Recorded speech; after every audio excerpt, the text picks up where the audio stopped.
Ngayon guys ay magpe-prepare tayo ng pagkain ng nyog na para makatipid tayo. Ayan.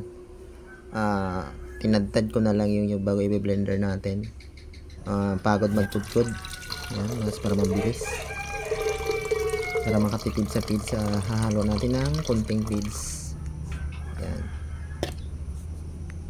I-blender muna natin tong nyog na to. Kasi kung ganito lang ay hindi nila kakainin. Kailangan talagang pino. Mapagod din magkudkod kaya blenderin ko na lang. Ayan.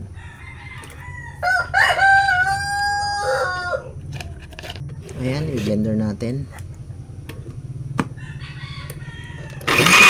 Ayan. So ito na yung finished product na. Ayan, malapot-lapot na. Bago haluan natin ng konting feeds. Lugi tayo pag puro feeds yung yung pinapakain. Mahal na yung feeds. Pag nyug medyo makakamura tayo. Maliit lang yung gastos kaysa darak, kasi yung darak walang walang sustansya. Mas maganda pa rin tong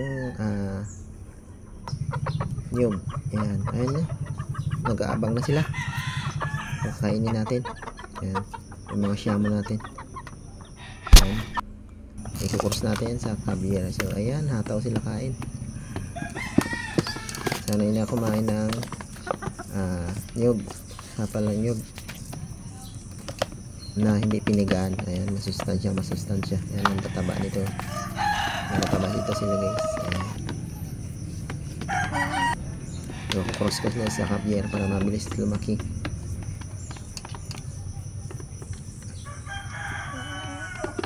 Mabilis lumaki at madaling maibenta. Ayan, nataw sila kain.